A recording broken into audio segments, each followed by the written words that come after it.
appearance. Chick told you he's not real comfortable with the whole Jewish thing. No, that's fine. That's fine. I'll go any direction. I know he's an anti-Semite. There's no question about it. You kidding me? You can tell. Are you kidding me? That's implied. I got the look. That was the most evil look I ever was got like, from what him. are you doing? Hi, I'm Chick McGee, and we're off the air right this minute. Welcome back. Thank you for downloading the Off the Air podcast. I'm Chick McGee. That is Jess. Hello. And that is our producer, Mr. Jason of Beverly Hills. For now. Did you get a better offer? He gave me the look. Oh. He was fucking with me before we got on the air. Good show today. We're going to have a good show today, right? Well, hey, we'll see. Oh, God, you and your expectation. I don't have a... I'm working on that. I missed your call, by the way. Yeah, are you headed here? I'm headed here. We'll cover that in just a minute. Our guest today, we're very excited. The one, the only Andy. I said only and Andy at the same time. Andy Kindler. Andy Kindler, this is my new radio voice, 65 degrees downtown Los Angeles. From up in a half hour, we're going to be doing a rock block, back-to-back classics. I love that song. What's that song? That is Mr. Bob Schneider, a personal friend of mine, of course. That guy's great. This is the guy who lives in Austin? He lives in Austin. Well, tell him that I'm coming down and let's do it. Well, you just got back from Austin, right? I know, but I need to know more about this guy. Yeah, he's very good. He reminds you a little bit of Squeeze. A little bit, a little squeezy. But I don't mean that. Musicians hate that. He's all over, though, because he raps in some songs. Some songs have a banjo. He's all over the place. Wow. Yeah. Some of my jokes use banjos. Really? I would like to see that. I just, whatever I do, my whole thing, for people who don't know what my thing is, and if you don't know, log on to andykindler.com, DianaKindler.com, is that whatever the last sentence that somebody says is I take that and make another sentence from it. It's not funny. It's not interesting. It's not shocking in any way. I don't Louis C.K. it at the end where I end up in my colon. But thought-provoking? Is it thought-provoking at all? It is not thought-provoking. In fact, people say it's thought-stopping. Is that right? The stuff that I say, it makes you not want to think. Oh. You know what I'm saying?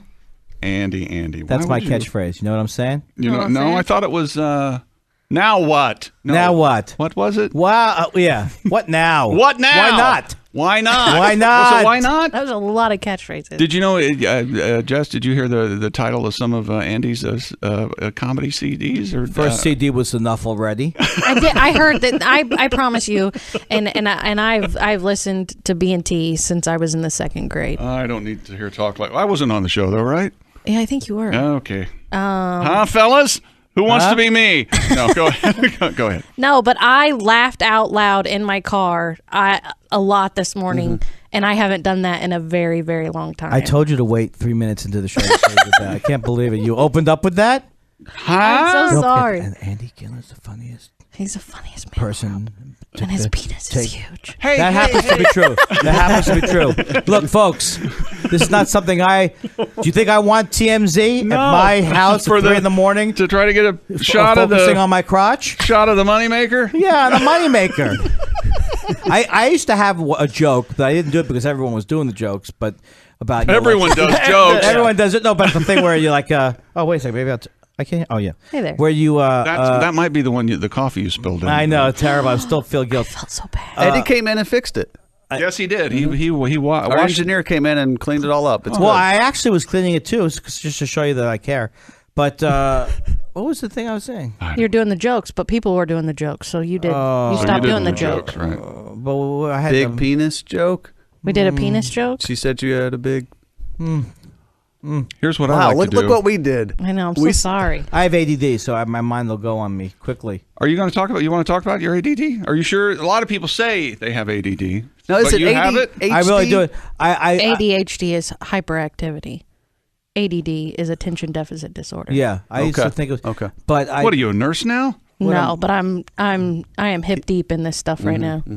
Oh, okay. It's okay. Andy, what's your problem? Go ahead. Oh, no. I had one joke, which was that I was going to write a joke about ADD, and it's no joke. I could write a joke about it, but I don't have the focus to write one. That was the joke. Oh, okay. I see. I That see was what the you joke. did. That was good, right? I like it. I can't believe how did I lose the train? It must have been so important. Well, What I was saying. we could go back and well, Let's today has been a little different for the Off the Air podcast because first of all, we're always very excited to have a guest that we love and we think's funny. I've been looking forward to this one, to be honest. But secondly, Jess had a procedure today, and it kind of A lobotomy. and no, No, I had tattoos removed. and Andy and I had to go have a bagel and. I actually had a breakfast sandwich, a very nice breakfast sandwich. Yeah, that I think was the most anti-Semitic thing that you have said all day. Andy, would you like to go out and have a? Not only that, you know it's anti-Semitic when you go to the place and they don't even have bagels.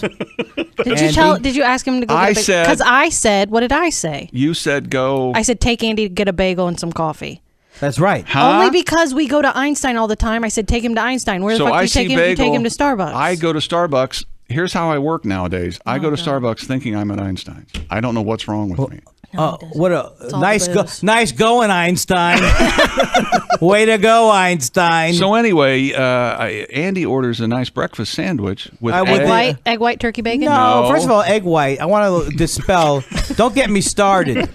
This egg white thing. There's so a catchphrase. sorry. There's a catchphrase. Don't get me started. Oh There wait, you is that go. what we were? No.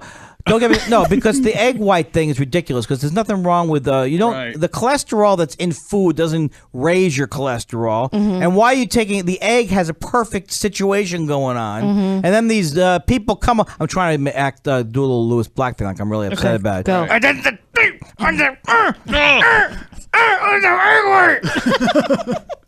I don't know if that works for No, you. the you need that cholesterol actually that's in the yolk of the egg. There's That's good good for cholesterol. you. There's It's bad- helpful It's for all- the digestion. It's exactly. good. It Yes, is very exactly. good for you. Yes. Who knows what I'm saying? When I battled weight, it was I always thought I ate the wrong But you thing. conquered it. Well, not conquered it, but I get a little help every now and then that makes me want to stop eating. But my point is, What's going on? go on. Should I go on?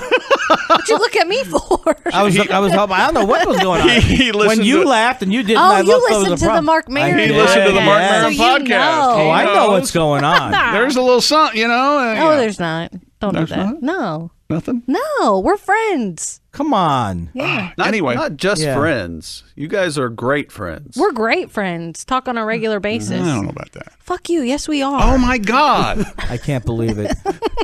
I can't believe the language. I had trouble with portions. Is what my point was. The food is and the portion so small. the food's horrible, and I can't eat enough of it. Yeah. That's the classic Jewish joke. The food is terrible. The portion so small. No, I thought the classic one was the Jewish man's rescued from a fire, and Right. they lay him out on the sidewalk. Yes. And the fireman takes a towel and puts it under his head, and the fireman looks at him and goes, "Are you comfortable?" And he goes, "I make a nice living." It's a classic. And the truth is that Walter Mapp. I used to do a joke that there's this. You ever hear that store called Sit and Sleep? No. No. It's like in L.A. So I stayed there for 4 hours just to get the guy to set me up for that joke. You know, do you like the chair? It's very nice. It's good. 3 hours later, are you comfortable? I make a nice living. I make a nice living. There you go. Have a good show. No, but apparently Walter Matthau. Apparently, and Jack Lemmon. I think it was Walter. He fell. I think it was Jack Lemmon who walked up to him and asked him that. He had a terrible fall, but he did that joke. Oh, he did. Yeah, really? yeah. In the middle of this, like In the breaking, middle of a real breaking life, his back. Or something like that, yeah. Oh, I make a nice living. That's a classic. But you ate the ham this morning. Is my point. I went for the ham How was it? on a ciabatta bread. Was it good? You can't. It was actually very delicious. Good. They didn't have bagels for me. They said, "Here's the Jew menu." I love to make fun of my Judaism. Can I ask? This is a very insensitive question. Oh, Jesus. How Jew are you? Not a pro Hitler thing, is it? Because I'm so No. tired of these. No, yeah, that's. I'm so tired of Yeah, these. look. Now, isn't it true that Hitler was? Isn't it true? Mein Kampf is not as bad as they say. I'm very Jewish. I'm very Jewish, but I'm not. I don't observe any of the holidays. I'm not insane. Who was it? Jeff Garland that said, you said, how, you asked him the same question. You're like, how Jew are you? And he was like, I claim that I'm Jewish. That's And as that was Jewish just as I about it. am. Sounds like most of Garland's material. But now Okay. Here's my second. Wait, did he say it? He said he claimed he was Jewish? Yeah. Oh, no, I'm trying to make an anti-Garland thing in there, but nobody picked up on it. No, that was good. No. That was okay. No. We had trouble with Jeff Slow Garland. He has no material. But he and then he blames you.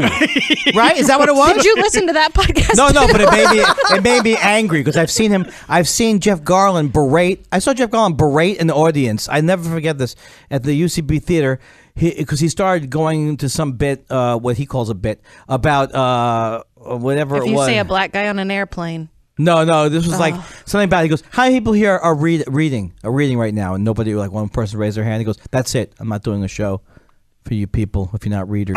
And then he gets into an argument with the audience. Yeah. He argued a little while, but we the last words I said on the podcast with Jeff Garland was, "I'm going to go walk into traffic." Yeah. Well, at least he doesn't have a big ego. That's the nice thing about Jeff Garland. My goodness. At least his ego's in check. Can I get back to my second insensitive Jewish question? Sure. Did you go to? But why was he yelling? Why was he yelling at you though? Well, he wasn't yelling, but No, he it's wasn't what yelling. he does. It was just he gave him a hard confrontational. time. Yeah. He picks out a person if he's talking. Yeah. A friend of mine did their podcast, and he said he did the same thing on their podcast. He picks somebody and picks on them during the whole podcast. And Well, who did he pick on you? He picked on me. Yeah. And what was? And then complimented me. And then So, complimented yeah. her. No, your question was. The whole Jewish thing and people are out to get you kind of thing. Yeah. The Nazis, as you brought up earlier, that whole thing was like 70 years ago. Oh, you're right. But let it go already. Yeah, that's what I don't I mean, understand. can't you What are you people- talking They about? never Can't you even people came put it- here. They weren't even over here. You know, there's always that fun, and I know it's kind of in jest, but I never get it. You never really. get what that There's that people are out to get them. No one's out to get you. Well, Do you know Chick McGee? I'm not out to He's get not any- Jewish. I know, but he thinks that the same thing about everybody about him. Okay, so they're just specific no, to. Jews historically have been a oppressed peoples, right? Well, quite a while Yeah. ago. Well, no, I mean forever. I mean, it still exists. See, There I'm are- just there a are hillbilly. people that The are Bible. in- I used Yeah. to have a West. joke. I don't know. I used to have a joke that said I'm obsessed with Hitler because I can't remember anything about the Pharaoh. Well done. But the Pharaoh and we Moses and wandering in the desert. Moses with the desert and enough already with the walking. the dry air, and 10 Commandments. I have the commandments. No, but I think it's because we've been historically because the Jews were forced to do jobs that other people weren't allowed to do because of the religious thing of they had to go into money lending because of certain religions can't have it. It's called usury or something like that. You know, it'd be nice to have a podcast with somebody who had historical knowledge who could weigh in. I didn't know we were going to go with a story. I was going to ask you if you went to what do they call Yes. the school? Hebrew school? I went to Hebrew school. I was bar mitzvahed. And we have said on this show many times, the little we know about being Jewish, it must be incredibly hard. For Hebrew school is like It's crazy the most difficult. Christian room I've ever seen in my life. I'm Christian Catholic. I was brought up Reform Jew, so that was the least customs. And as I say, my Reform Jew, my rabbi was a Christian. Thank you very much. They're the least of. It's the Reform and the Orthodox are the most, and the Conservatives the second, and the Reform is the third. So and Okay. my dad's agnostic, and my mom, when I was 16 years old, became a Quaker, No way. which is a great religion. Great oats. Really? Great oatmeal. Great oatmeal, right? Great oatmeal. They just kind of get They get together. free and- oatmeal. They get together and You they convert. meditate Yeah. stuff. So do you- Really? Do you remember your bar mitzvah was? I mean, that's a big deal. He was right? one of my first. I don't remember much about my bar mitzvah, but I do remember that I killed. The rabbi couldn't follow me. I got 2 applause breaks during my Haftorah reading. I see. Andy. Did you get like huge gifts? I mean, is it No, I made No? $503 for my bar is mitzvah. it just cash? Well, I was that was a low haul for my group of friends. That's yeah. Really? That was terrible. The Jews have the Jew. What am I? Bill Cosby. The Jews. Oh, the Jews. Here's the thing about the Jew. Did you you grew up in a Jewish neighborhood? Here's what I grew up in actually a very Italian neighborhood. Oh, Italians. But I went to Bayside High School where there were a lot of Jews, and I went to the State University of New York at Binghamton in upstate New York. Every other person was a Jew, and the person who wasn't was in charge of looking over the Jews. Then there was somebody who wasn't Jewish. So, yeah, no, I grew up, I mean, people say, that's the thing, when you're talking about the Nazis and what have you, I did not feel, didn't feel oppressed in Queens, New York. Right. It wasn't like, oh, you won't, like the Orthodox Jews picked on me for not wearing a yarmulke. No, so I never in my life saw a lot of, until today, in this podcast, have I seen a lot of anti-Semitism. Well, you guys are bringing it hot and heavy. Bringing it hard. I mean, you're basically saying, what are you guys complaining about? Now. That Hitler thing is, now. I mean, it's been 50, 70, 80 years. It blew over.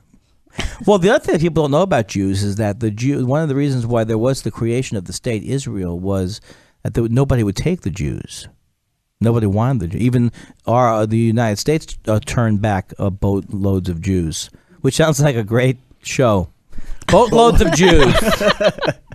So they started their own country. They started their own country, well, they're which trying. was I used to do a thing about how I can't do any material without introducing the material. But I used to do a thing about how there was all this propaganda when I went to religious school. They'd say, "Now, Andy," not Andy. They go, "Now, students, you've heard that about the problems in the Middle East, but where we're living, nobody wanted to live there. I mean, they were happy to go. They were nomads, and so that's." And then the other thing we heard was that we brought water to the desert. That's the other thing we were taught. We irrigated the desert. Is that true?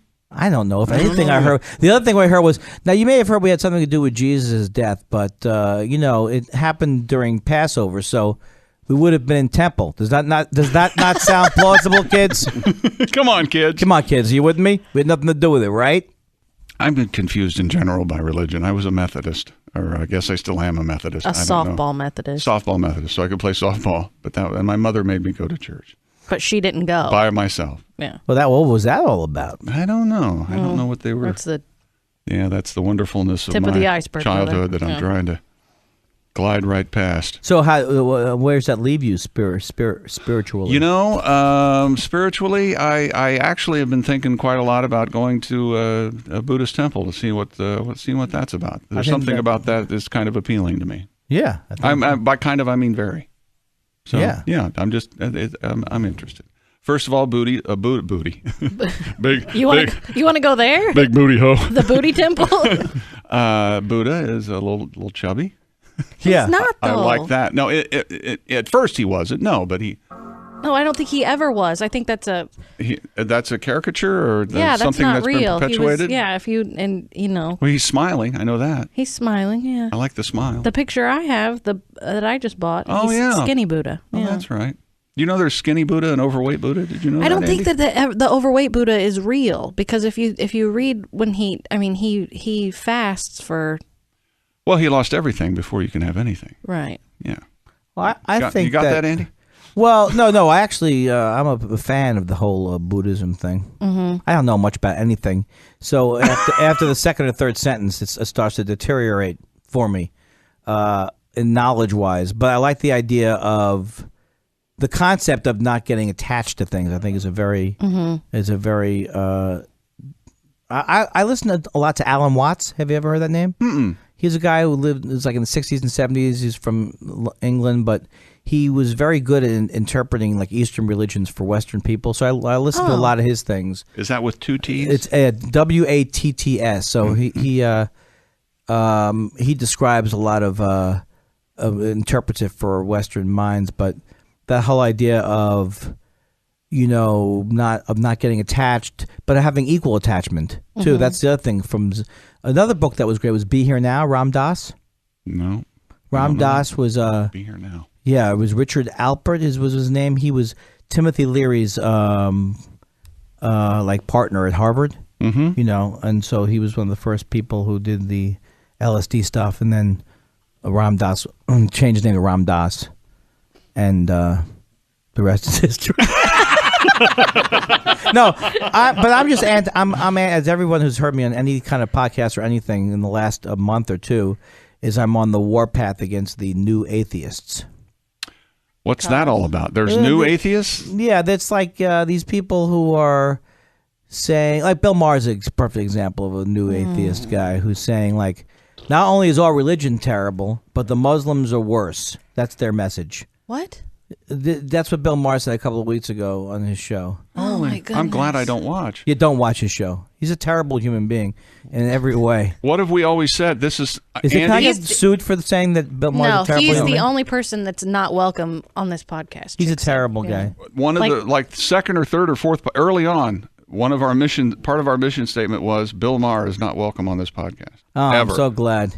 But it's like I kind of like get in trouble on Twitter all the time because people don't like to hear what I have to say. But this whole idea that, like in this time, but first of all, the whole idea that anybody pulls, like a lot of these new atheists, like Dawkins is one, Richard Dawkins, and this guy Sam Harris, and Hitchens before he died was one. But one of the things that they say is like they always like try to point to the Bible or the Quran, or they point to different passages.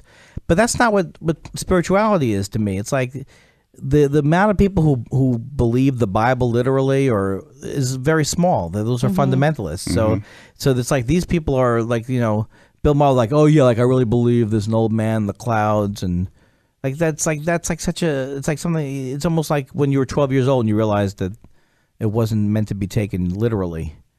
My problem with Bill is that he forgets, or it's my opinion, the way I watch him, or I've seen him a couple times.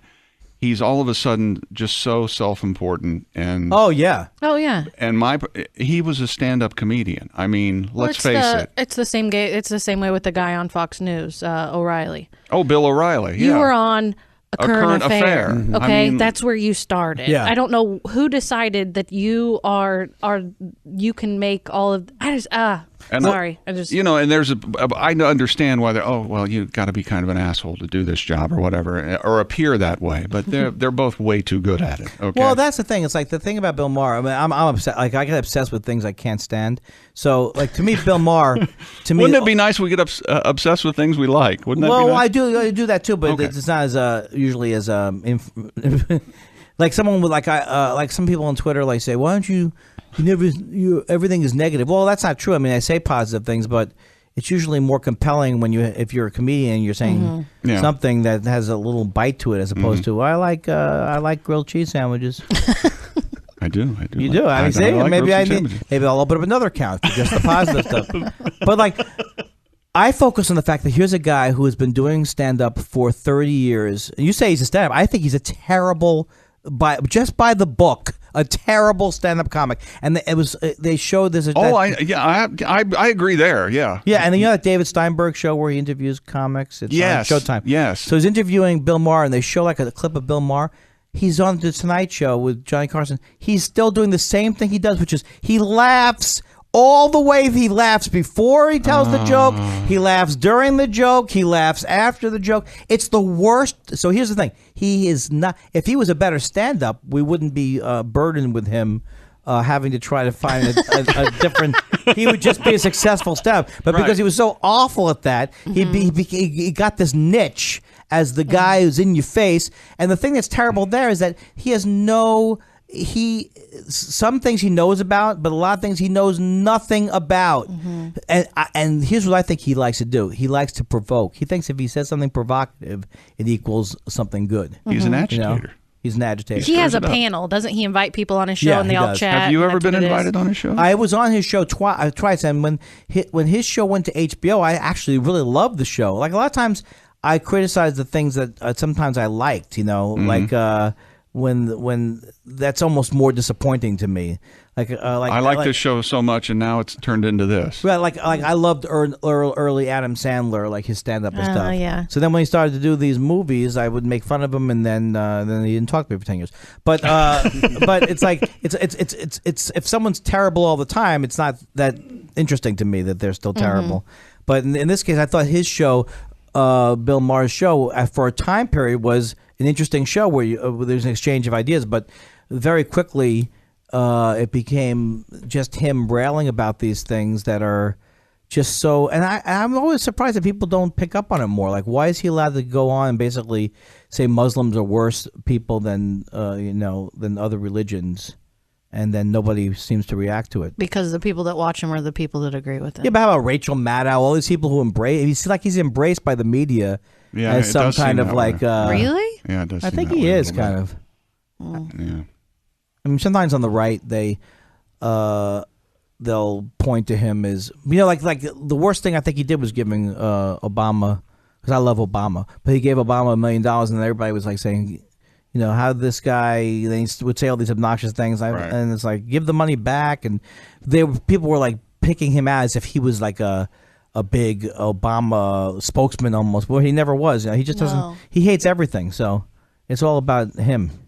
It's only appropriate that we all hate him. He's really not coming on the show now. No, there's no way. Well, there's no way. No, he would make a big point of not knowing about the. He also does a thing where he's a terrible tweet. He's just a terrible. I don't follow him. I blocked him. You can do that. It really makes you feel love good. That. Yeah. You go find the Dallas Cowboys website, because I'm a big Redskins fan. I blocked their website.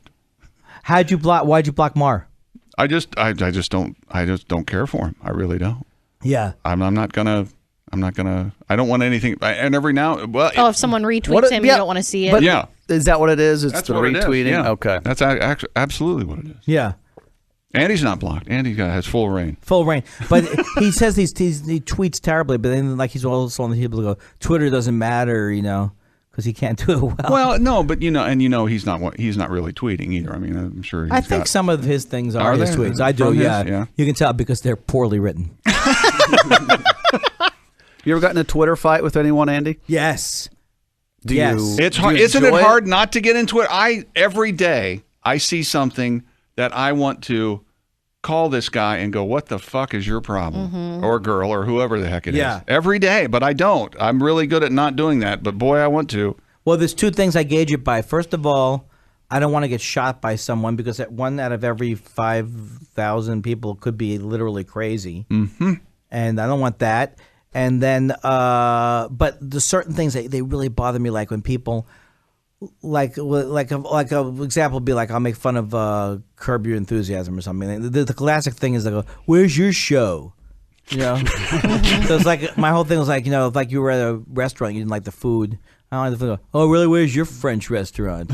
Where's your Thai chicken salad? To me, it's the worst thing. It's like either agree with what I'm saying or don't agree with what I'm saying, but just the idea that respond. People telling you what you should tweet about or what you should say, I find very annoying. So I do either block people. I heard Tom Green talk about it, and I thought that was his thing, was he just blocks right off the bat. So I will, like, if I know I won't get into it with some, and then sometimes I do get into it, like I try and do it in a light way, and then sometimes it works out. So, but in general, it's a ridiculous thing because it's like it brings up stuff about your own personality. Really, it's like, why am I so concerned with what this person, I don't know who they are, That's thinks? right. It's been funny with this podcast because when Chick got going in Twitter, he wasn't quite prepared to get that sort of response from other people, and so he was blocking people, probably constantly. Dallas Cowboys fans. And then pretty much then all the the time. podcast came around, and they're like, I love your podcast. Don't block me. Don't block me anymore. They'll email so you they'll podcast. email and ask for forgiveness. And they know Twitter Jess is forgiveness. on, so they'll tweet her and go, "Hey, can you have Chick unblock me?" And of course, the answer is no.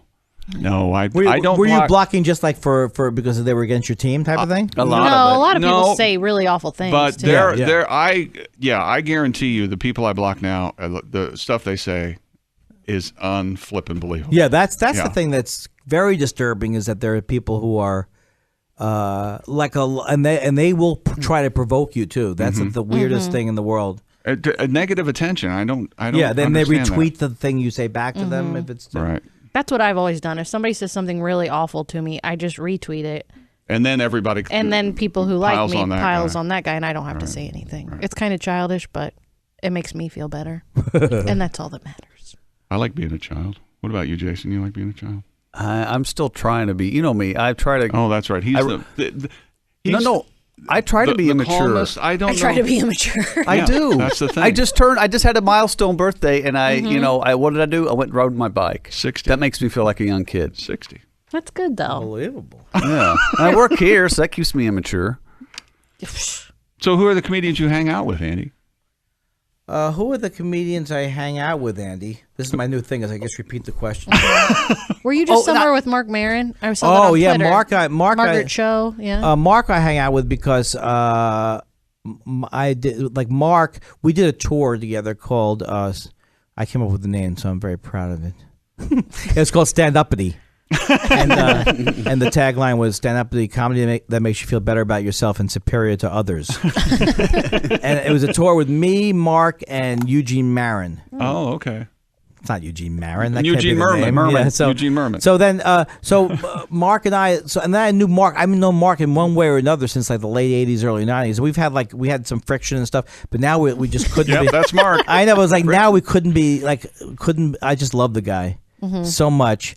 And it's his whole personality just cracks me up now, especially when he gets upset now. Have you watched the trailer for his show? I haven't seen the one that's coming up. I'm on 2 episodes of his show. Oh, you are good. Yeah, so. As a guest or As me. as you? But are you like being interviewed, or are you just a friend hanging out? Or? We did both. I mean, okay. basically in the show, I'm his friend in the show. But then one time I was on a podcast and. Like he, since I'm a comedian, Right. so that he interviewed me on the podcast, and then, but it is me playing me. Cool. So mostly the podcast people who are used, that could be a whole separate thing. Like I think Garland was on one. Right, and he was like they weren't really friends. He was just a guest on the podcast. Right. Yeah. Right. Yeah. You're talking about the way Jeff Garland is with everybody. When the Garland podcast went out there, you wouldn't. I can't say how many comedians called me or texted me or emailed me going, "Jeff, don't worry about what Jeff Garland did. That's just the way he is." And he's unbelievable. Talk about a guy who would benefit from not having one more day of success. You know what I'm saying? He needs to not have his ego be bigger. Oh. You know what I mean? yeah. He was good at making me feel good. He was, but that's probably a part of it. Yeah, I see. I have breasts. So there was I have breasts too, unfortunately. Big old boobies. Unfortunately. So this sounds nasty what he was doing. Nasty. Okay, What else can we talk about? I have this. Speaking of comedian friends, I don't know why I have this, and I think it's a general. People think you and Patton Oswalt are like best buddies. Is that true? It just seems like you guys would be the best buddies. I don't know why. There's no way that you can answer this. No, we've been friends for many, many years. Okay. Yeah. We wrote. Have you ever worked together? Yeah, well, I was on the comedians of. I wasn't one of the comedians of comedy, but I was one of the people on their live shows that they did. Oh, okay. And I've known him forever. And we used to do for like a couple of years. We did the Montreal news. We did like a newsletter at Montreal, the festival, kind of like a making fun of everybody at the festival. So, Okay. But he started with a different group of people, like Blaine Capatch and a whole bunch of people that he started with. But people think I'm him. I get this all the time. No kidding. I cannot tell you how many times the craziest example was someone come up to me on the street and said that they love me in Ratatouille. And you said, and I said, I couldn't even. I was confused. I was on Everybody Loves Raymond, and he was on King of Queens. So I think that's right. Yeah, Ray Romano, Kevin James, that kind of that synergy. Yeah. So it was the last episode of Raymond, or whatever, and so they introduced this like a red carpet thing, which is always terrible. And so they introduced me as the red carpet, and they go, "Ladies and gentlemen, from the King of Queens, Patton Oswalt." Right. So people start to take my picture. I go, "No. It's not Patton." So now it's worse. Now they don't want to take my picture at all. At least when I was Patton Oswalt for that minute, it was exciting. Everybody wanted to take your picture when you were Patton Oswalt. No, it's not. I'm not Patton Oswalt. Oh, okay. Well, move it along then, pal. So who did you start up with? Who was kind of your comedian buddies? Well, I started with. I don't know if I started with. Where's your home club? I love that question. Where would you consider? I started. Well, I grew up in Queens, but I would go back in the late 80s, 90s. I would go back and stay with my parents who were still in the same house I grew up in Queens, and I would stay with them. And I worked with New York clubs. But I started in L.A. And the first home club was Igby's. Igby's? Remember that club? IGBYS? IGBYS. I've heard that name. And that was one of the Jan Smith was the owner of the club, and he used to work with the Ice House people. Oh, Ice House was another club definitely, I started out with. Al Lubell. Yep. Me, Al Lubell. Me, Al Lubell. Yeah. and Janine Garofalo. But we all came from different things, though. We all came from different backgrounds, and my mind goes blank when I can think of who. Like currently today, there's I think it's now a renaissance for stand-up comedy today. Like I love Mulaney, I love Adomian. I mean, there's a lot of Maria Bamford. There's so many great comics right now, I think. Have you ever seen a movie called Lucky Numbers? No. With John Travolta and Lisa Kudrow and Ed O'Neill. It's about how Lisa Kudrow is a weather girl, and she's not the weather girl. She picks the lottery balls, and John Travolta's the weatherman. And they find a way it's set in the late 80s. They find a way to rig the lottery drawing. And Maria is a waitress, where John Travolta is kind of this super celebrity in this tiny little town. It's like a Denny's. Yeah, he has his own table at Denny's, and Maria's his waitress, and it's. I gotta see that movie. Yeah, you just watched that with Mare Bear. I did. I watched it with Mare Bear about a month ago. Yeah, it was really. It's a really good movie, and I love Maria. She is the best, and I can't wait for her to be close so she can be on the podcast. Not that you're not being great, Andy, but I'm just saying. I mean, I brought my B game. This is when I forgot what I was building up to the greatest story of all time, and I forgot what I was saying. Right there at the beginning. And then I went to an 8-minute funk. I was like, what have I done? I've ruined this podcast now. No. I've ruined it, and I've ruined their relationship with Jeff Garlin. We're just sitting around talking, but in all fairness, we went to see Jeff that night at Morty's, and we poked our head in afterwards, and he was very kind and said he wanted to do the podcast again when he was back in town. So. They say Hitler also could be very charming. Charming when he's off the clock.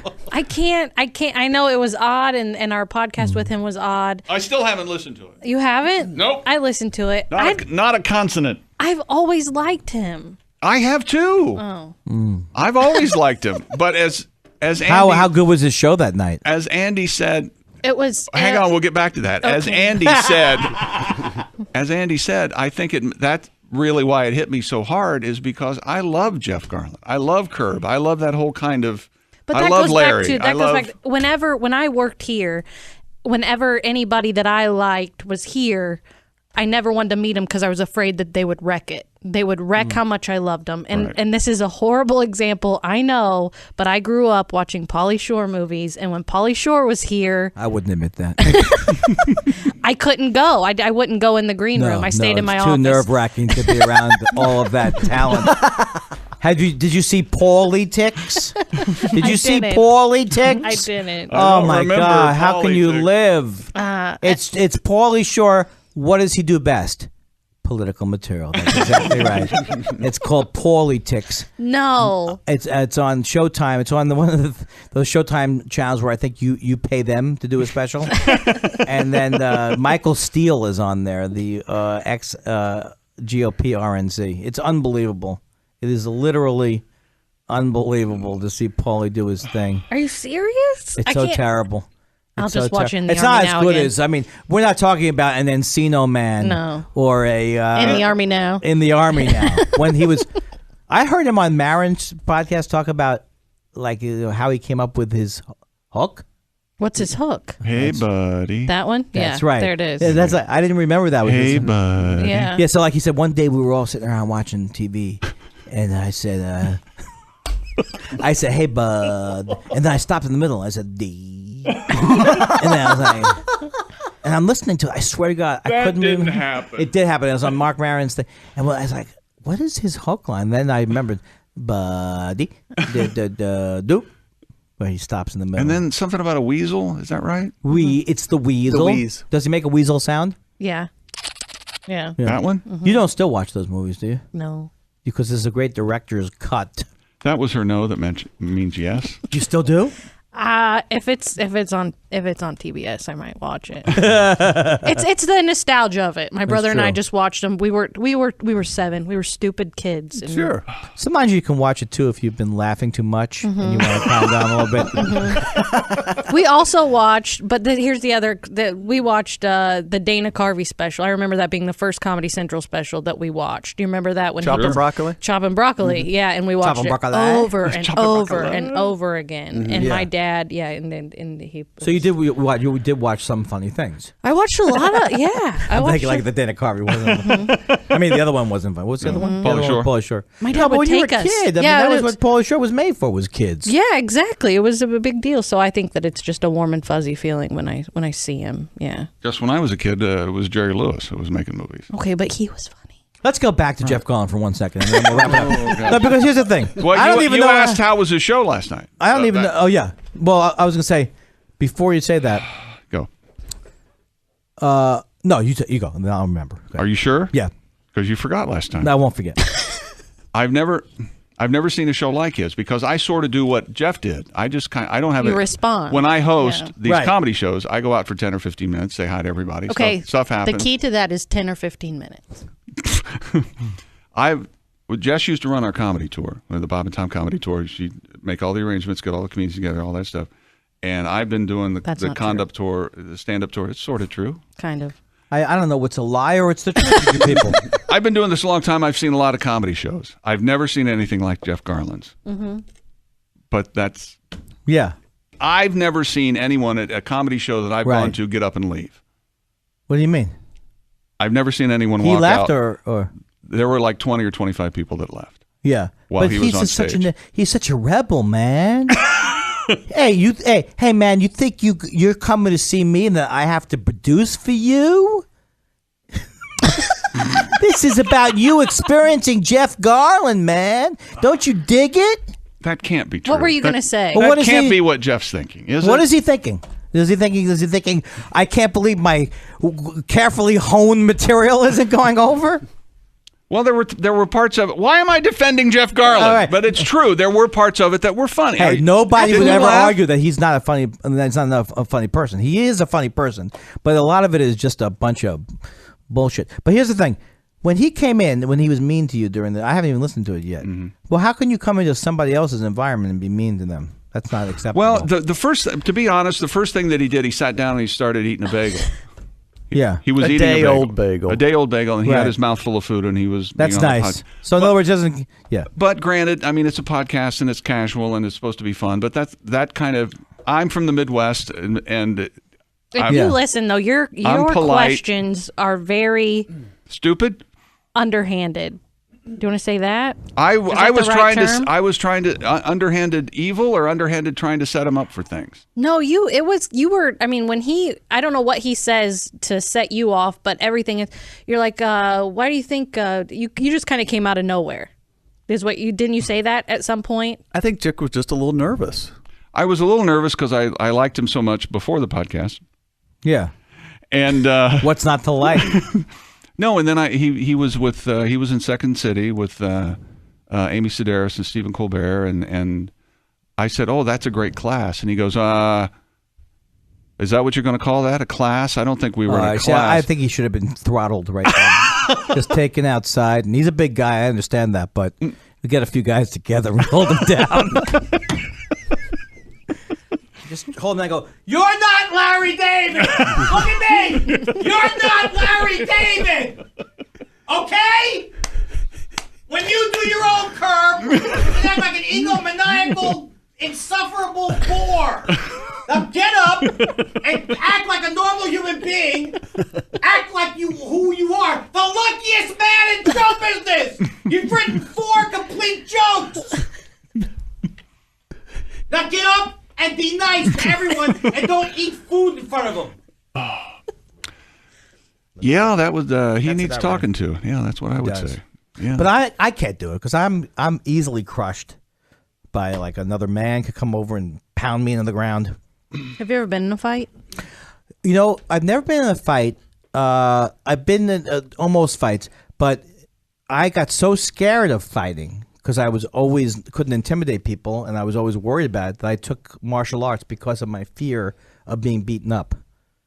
As a kid? No, I took it starting from 1995 to now. I've been studying Taekwondo because of my fear. Really? Yeah. Just so that you're prepared if you ever do I get just in a felt fight. like I couldn't go the rest of my life if my wife got attacked or something like that, that I could not go the rest of my life being intimidated by my own lack of ability to take care of myself. So that's why I studied it. But So no, How maybe- proactive. I have Maybe not you- been in a fight. Maybe you can take care of Jack.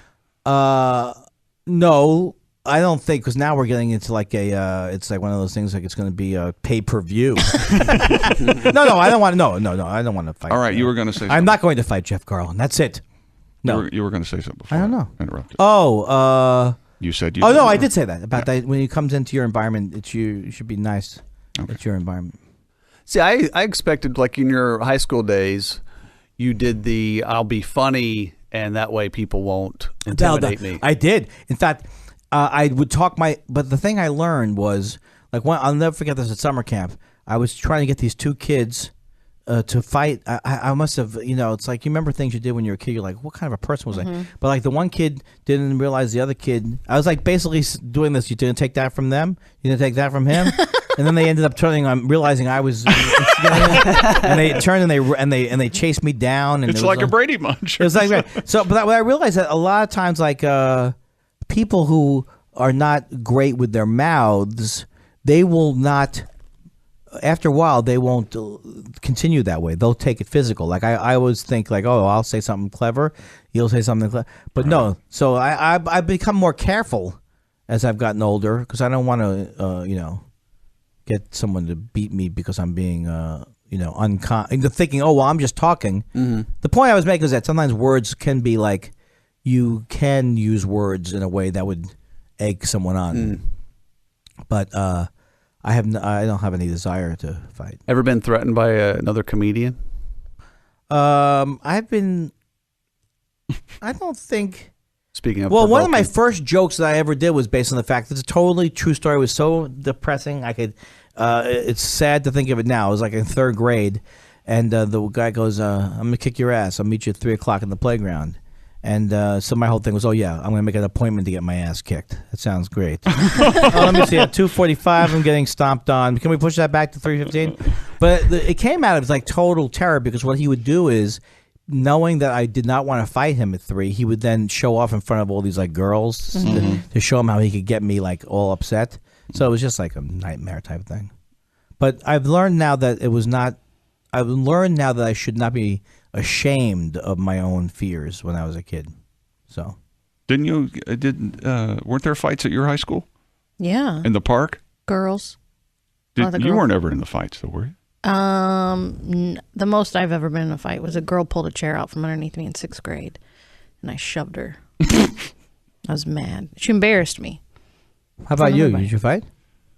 I fought. I've had one fight in my life. Wow. In 5th grade, and He's your best friend. It was David, and he's still my best friend to this day. Wow. My oldest and dearest friend, probably. Yeah. Well, no, not probably. He is.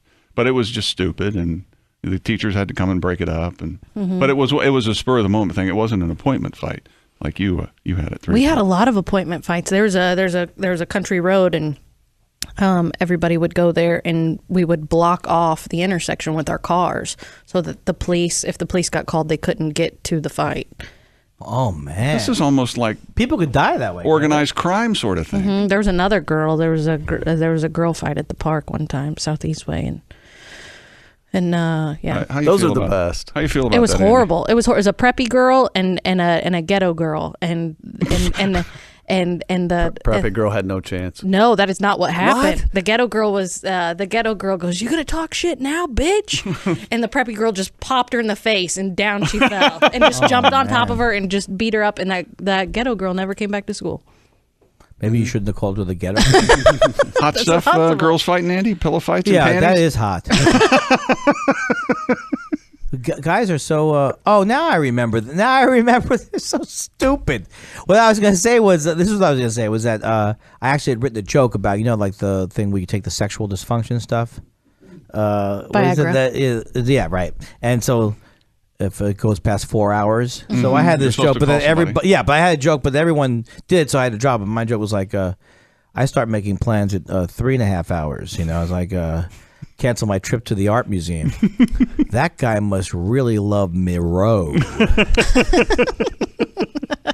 So I thought I made it into an Archie joke. Can you believe this whole time that was digging at me to remember that stupid joke? That was like 45 minutes ago. Yeah, but why is it in my mind I go, oh, I'm on a roll here when I tell this story, and then I make it worse by going, I can't remember what that is. Now I've ruined the entire hour. That's not true. It isn't true. It isn't true. But let's get back to no. Girl fight?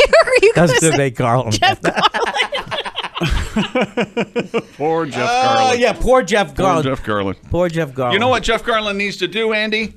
He's probably has a filter. We'd like to welcome a brand new sponsor here to the Off the Air Really? podcast. I'm interested in hearing about See, this. it's monthlyfilterclub.com. Oh, is this for my water? Here's what happens. Close. No.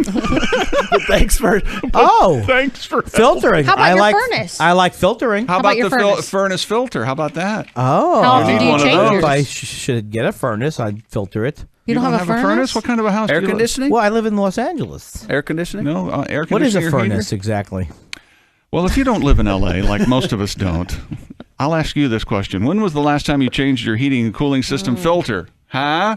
Well, depending on your filter type, changing your filter on a monthly basis is the most important thing you can do to extend the life of your system and improve air quality. It's kind of like changing the oil in your car. Oh, You wouldn't drive around without. You know what a car is, right? You Yes. know L.A., right? right. I have a guy who comes in and does that. Dirty filters are a no-no. Go to monthlyfilterclub.com. They ship one high-quality pleated air filter to your door as you need it. Cheaper than you would pay at the big hardware stores, and you'll never forget to change the filter again. Oh, your filter you're talking about. The filter. Yeah, I change those regularly. Shipping is free at monthlyfilterclub.com. Pleated filters are made in the USA, so you can breathe again just like a bald eagle. That does Did not you say throw that. that in there at the end? Just like No. a bald. Think about it. It's really. I love it. Breathe just like a bald eagle? Yeah. Breathe like a It's Who bald. wrote that? American. Who wrote that last line? Did Did you write that Jason- last No, line? no. Our sponsor did. The sponsor, breathe like a bald eagle. Really? Be sure- I never thought of bald eagle's respiratory system. Have you? Oh man, I will now. I'm getting a lot of air on like a Yeah. bald eagle. Every time I change my filter. Be sure to check out the monthlyfilterclub.com commercial with Donnie Baker, plus the 100th new club member that uses promo code Off the Air. Listen to this. Okay. After this podcast is released, you win a Donnie Baker autographed air filter. Are you kidding me? That is the truth. That's awesome. Wait, you're Donnie Baker? Well, what have I heard the name Donnie Baker? Donnie for? Baker's on the Bob and Tom show. Yeah, but He's a who character. plays Donnie Baker? Ron does. Ron Sexton. He was on one of our was on Off one the of Air our podcasts. podcasts. If you'd like to go look at the And if you catalog. order a filter, he will come to your house. No. No, he'll just autograph he'll it and ship it. autograph No. Only the 100th person. The Oh, 100th don't get carried away, folks.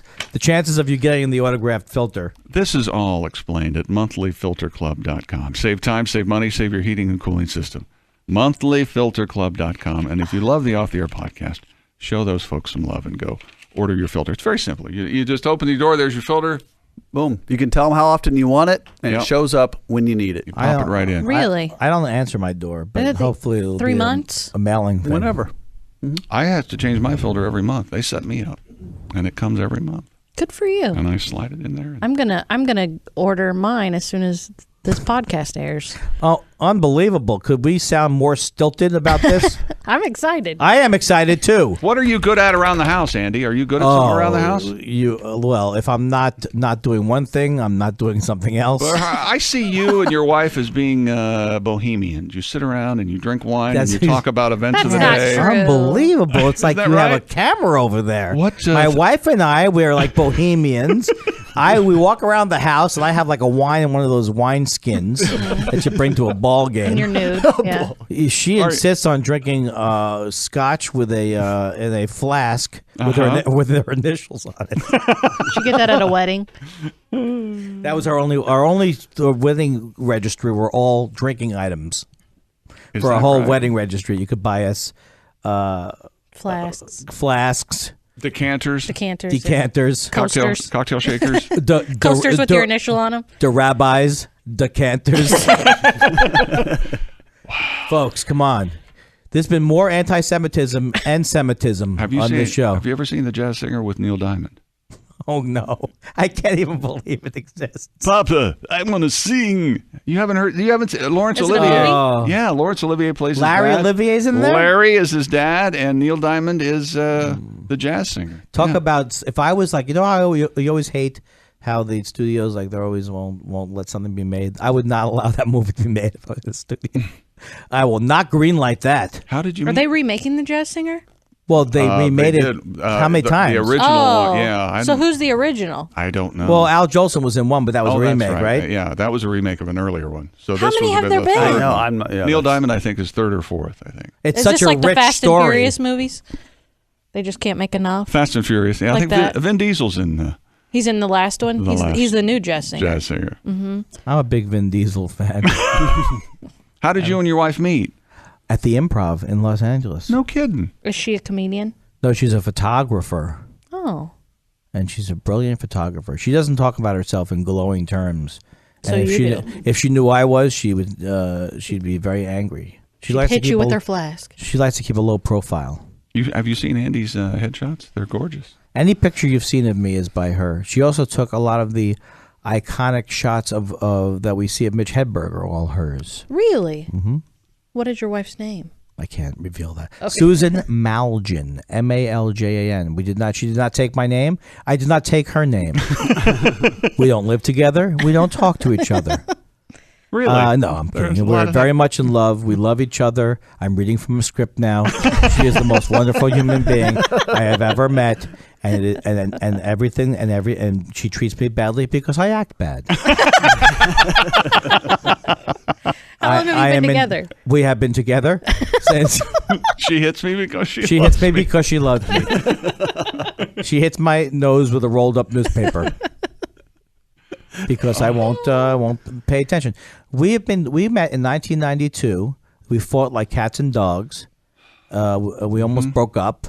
God, don't do that. I acted unreasonably for a couple of years. I thought I'd be Mr. Playboy, Mr. Hotshot, Mr. Ladies Man. I'll have a couple of wives. You'll be a wife. This lady will be a wife. Let's keep this baby going. Casual sex. Let's have it all what the guys like. Open marriage. The whole thing. But then I settled down and I became, I told my wife if it wasn't for her, I'd be in a clinic somewhere. So did you crawl back at one point in a way? No, we really were both hesitant to be in relationships because had been in relationships. So we both were, I'd say, guilty of pushing each other away because that's the easiest thing to do sometimes. You push. Has everyone left? What happened? Sometimes the hardest thing to do, to do the work and stay together, right, Andy? I absolutely believe that. Now he gets it. That the intimacy, no, men in general, not or all a male-like men. personality. Go ahead. Male-like personality. Men in general Stop saying I'm a man. I didn't say that. No, but you say that my behavior is. This is the one podcast we're going to do where we don't talk about us. Okay. Oh, come on. Watch this, Go Andy. ahead. Unless you want to. Do I ever want to? No, you never. Oh, so you wanted to work on things, but you were like, let's not talk about it. You're like, let's talk about it. And you're like, let's not talk about it. I'd like to bring it up. You know what our motto is, Andy? It's complicated. It's Just complicated. go with it, which Yeah. is Andy Sandler. Adam Sandler's movies, actually. No, it's not. It's complicated. No. No, it's not. That's Just go with it. Yeah, I couldn't follow the plot Adam in Jack Sandler. and Jill. How did that? It's too complex. Just go with it. Isn't that Adam Sandler? I think Just it's go Nike. with it. I think it's Nike. Just go with it. It's an Adam Sandler movie. The other one is an Alec Baldwin movie. That's right. Meryl Streep. Oh, Meryl Streep and Steve Martin. were in All of Me. It's complicated. Yes. It's Oh, that's one of those. I do this joke about, but never gets a laugh because I think people like the movies. But about how you go into Here's something I'm going to do that never gets laughs. Go ahead, Andy. Yeah, it's like. I have many of those bits. But you go into a hotel and you put on demand. They watch all your favorite Hollywood movies on demand. Then you see the choices. It's complicated. When in Rome. Again, Nicolas Cage attempts an action movie. 7. You'll never hear this from my hotel room. I demand to see Old Dog. Now. Front desk, hold my calls. I'm watching The Proposal. Put the do not disturb sign on the door. I have to watch Race to Witch Mountain. Stat. The remake Race to Witch Mountain. Was there original? Yeah, there's a Disney. There was a Disney one with I want to say Jodie Foster. Was she in that? No, I thought it was the Lindsay Lohan, the original Lindsay Lohan girl. There was a Lindsay Lohan before the Lindsay Lohan? No, I'm thinking of Lindsay Lohan played the twins in Parent Trap. The girl before that was Hilary Duff. No. These movies are not even real movies. It was the woman who played the teacher in Saved by the Bell. Yes. Somebody help me. Nancy. No. Anything? I'm not looking that up. I never saw Saved by the Bell because I was too old. No, you said you went to Bayside High School. That's where they went. That's where they went. Well, Saved by the Bell. They were the Tigers. Guess who was the executive producer? It was Peter Engel, who later on went to produce Last Comic Standing. Really? So you worked with Pedro. Did I ever? Yeah, he was the producer of the show. How do you feel about that Last Comic Standing in the competition and your part in it? That's the only one I watched, and honestly, you were great. Oh well, I appreciate that. No, you seem to be not against Greg or was Kathleen? Greg and Natasha Leggero. Natasha Leggero. Mm-hmm. They were fine too, but you seem to be the most level-headed and normal of the three. Mm-hmm. Well, the whole thing was that I made fun of the show for so many years, so when I took the show, I knew that I would get a lot of blowback. But also, the main thing was that they really did a good job of. We didn't want to do anything cheesy, and they didn't make us do anything cheesy. So there was no. That's good. Right. There were no shenanigans that went on. Well, we watched it too. We were really good friends with Tommy Johnigan and Roy Wood Jr. Both those guys are great. Yeah. Mm-hmm. Yeah. That was a fun year. We couldn't figure out why the guy won that did. Felipe. But you know what? It's always whoever wins. You never hear about him again. But that's my point, though, about how can you have a comedy competition when, I mean, it's not like a football game. It's not that clear. Who's that's better. that's the limitation of the format. You know, Mm-hmm. It's like at some point, competitions are not going to be the way things are. You know, like last physicist standing. That was a great theory, Einstein, but you've been voted out of the laboratory. Looks like it's Niels Bohr. That's gonna Niels Bohr. No, Bristol Palin and her theory of unbelievable. Motion. Haley Mills. Haley Mills is the last nun standing. No, she was in the nun. Parent Trap. She sang, "Let's get together." Yeah. We'll have a twice the fun. Is that you talking about Haley Mills from when I was a kid? Yes. yeah. And is that the original Parent Trap? Yes, she was the original Parent Trap. Was she Race to Witch Mountain? The original Race to Witch Mountain? Well, I'm going to have to look up Race to Witch Mountain now. No, you could just look on her IMDb where you are. What did you call me? She called She me. was IMDb. She just blurted it right out like it didn't mean anything. You're an IMDb. Haley. What am I doing? Haley Mills, right? I like the way your computer's Ouch. like 4 miles away from you.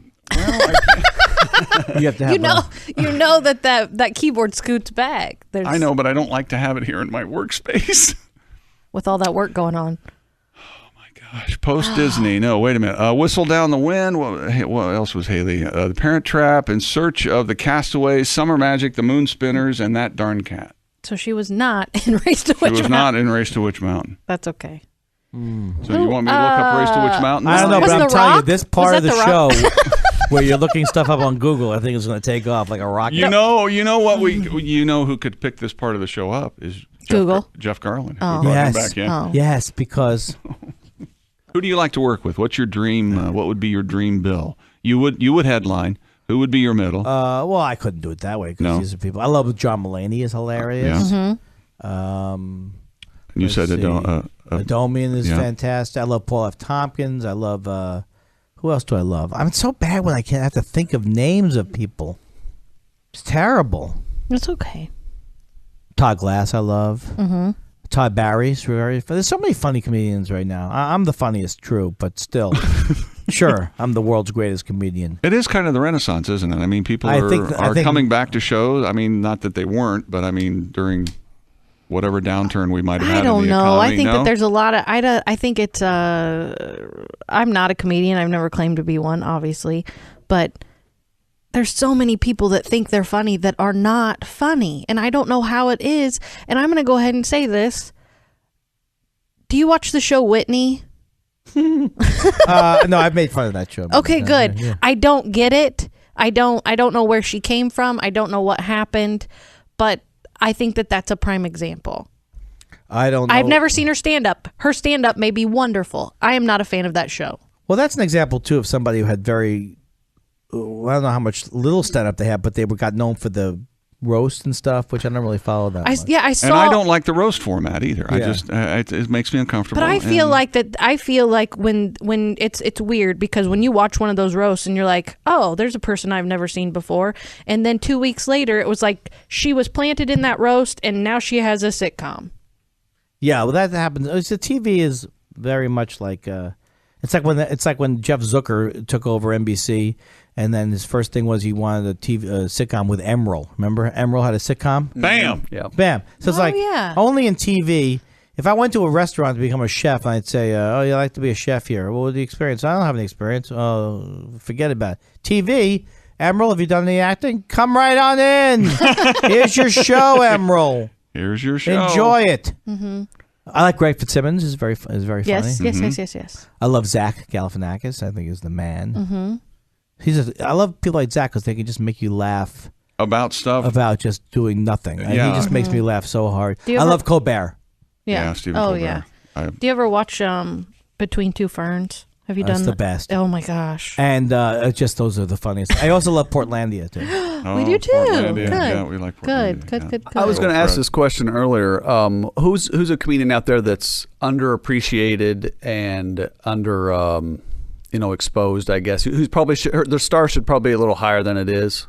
I don't know. That's a tough thing to say. Like to me, like Adomian is like so brilliant. A lot of people don't know who he is, but that's because he's coming. It's like he's just about to explode. Yeah. You know? Most people, I think, like I love Hannibal Buress. I mean, most people are actually, I think, if they're not getting the attention, well, I don't know. I mean, people could say about me, a lot of people go, what, I've had a guy in a supermarket say to me a couple weeks ago, whatever happened to you? Why would someone come up and say that? Because it turns out I've seen him now a couple of times. He's a little bit off, the guy. He's just a little bit. Yeah. How often do you see him? He's at the supermarket where I go. But people decide what success is based on very superficial things. So what do you get recognized for the most? Well, it used to be Raymond was a lot, but now people for different things. Like I think people see me on like Letterman sometimes, and sometimes I can't tell what they're. And then now because I was on a Disney show, little kids. Which one? Wizards of Waverly Place. You were? Yeah, I played. Jeff Garland was on that show. That's right. I'm so sorry. It's true, Andy. What are you going to do It about is that? true. It is true. Yeah. You know what? Let me finish. Let me change my plan from earlier. I think it's so terrible.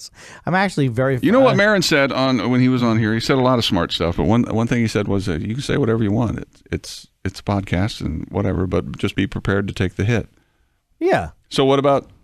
Do you think you're going to hear it from Garland? Or I'm sure I will. But at some point, let it be through the podcast. See, but I could see he just ego. He's a narcissist. The narcissism is out of control. I could see him saying this about almost anybody. I guess my uncomfortableness with this is that I don't see you saying you're such a nice guy. I don't see that you saying anything like this about anybody. So I think it makes it bigger when he says. But there's so many. However, the way that you dislike some people is really friendly, if that's possible. Well, I mean, I've gone through this thing. I mean, this is like the bane of whatever the thing I struggle with all the time is like I have these strong feelings. Like somebody on Twitter said, "What did Jay Leno do to you?" Like there is a certain level to this that it's not personal, right? You know what I mean? Mm-hmm. Right. The Jeff Garland thing is hard because I've known him forever, and he probably doesn't think I have any negative feelings about him. But I don't really care because I feel like I've seen him now. If I had been in a situation where I could tell him, like when he was yelling at that crowd, I tell him that was ridiculous. He's yelling at a crowd for not reading a book. I mean, it's like ludicrous, And to be, I don't know, to save our ass, or I don't know what to. About what? About we don't have to save our ass from anything. Yeah, that's what I meant. Oh, are you worried that he'll hear this, or then? No, I'm not worried at all. I mean, I worry about these things all the time. I mean, this is actually the difference. I don't want him to think that I influenced your opinion about him. Oh no! I got because this. you came in with this. He was because yelling I at had people. heard- No, I'm not. Because Marin had the same sort of opinion about Jeff that you do. I mean, Yeah. I keep running. But don't into you that. think it's a character? That Jeff's doing? Yeah. No, he's not doing a character. Not at all. He has a very high opinion of himself. He has had a very high opinion of himself. I don't think that's attractive. Thank you, Andy. Well, was this podcast specifically anti-Jeff Garland? No, but it's turned into No. that. Well, here's the other thing. It's like, I cannot imagine. I've seen you many, many times now. Mm-hmm. I cannot imagine someone not being nice to you. I don't understand that. I don't know what brought it on either, and I thought I couldn't have been more complimentary and Your forthcoming. questions, like you said, But he was you said- nervous. I sensed that this is what he was going to do, and he was going to be cutting toward me. So I was kind of trying to be playful back, Right. but you can't be mean. I can't do that. I Yeah. can't be mean. I have seen him yell at crowds, yell at people. He's yelling. He's constantly yelling. He's yelling at the crowd. He's yelling at the people for reading a book. He's yelling. What is he mad about? And I'm saying, here's what I'm saying about him. He's angry because he doesn't have any material. That's what he's angry about. Because he is funny in the moment, but because he hasn't actually put 45 minutes together. And then he's got tremendous amount of success. Tremendous. He's funny in the moment. That's probably why he's so He is great funny. on Curb. Yeah, that's the setup. He's right? also happens to be an excellent actor. So, I think he's an excellent actor. He does a good job. But he thinks that he is God's gift to comedy, and I am God's gift to comedy. I am the world's greatest comedian, and I need to have more respect. And I need everybody to come up to me and say, Andy, I'm funny, but I cannot do what you do. And do a little bow and go, cha-pa, cha-pa, cha-pa, cha. And then I want people to bring me, peeled grapes. I want them to peel the grapes. Then I want them to reattach the skin to the grape. And then to feed it to me naked. Then I want them to be naked. Then I want to go into a big room where there's nothing but Jeff Garland surrounding me. And he's naked. Somehow. And he's yelling at me. But you know what? Nothing made me more horny than the idea of seeing Jeff Garland eat a day-old bagel. Because no one likes to hear him eat cheese. That's right. Andy Kindler has been our guest. AndyKindler.com? No, I'm hiding from this stuff. From him and Bill Maher. They control the business. It's AndyKindler.com, and it's at Andy Kindler on Twitter. And I don't know what's going on with Facebook. Yeah, I don't either. I'm kind of off of Facebook. Who cares? Monthlyfilterclub.com. Go there and put in the code word off the air, and we'd really appreciate that. Thank you, Jessica. You're welcome. Thank you, Jessica. You're welcome. Thank you, Jason. Thank you, Jason. Thank you, Andy. Jason, are you still going to continue with the bring 4 random CDs to somebody? I cut that part out. People aren't going to hear that. Really? Yeah, it was awful. Hey, do me a favor. Cut out the Jeff Garland. We're only going to have like 10 minutes then. Oh, no. Leave the Jeff Garland stuff in, and in fact, pump up my voice somehow to make it sound like I'm the devil.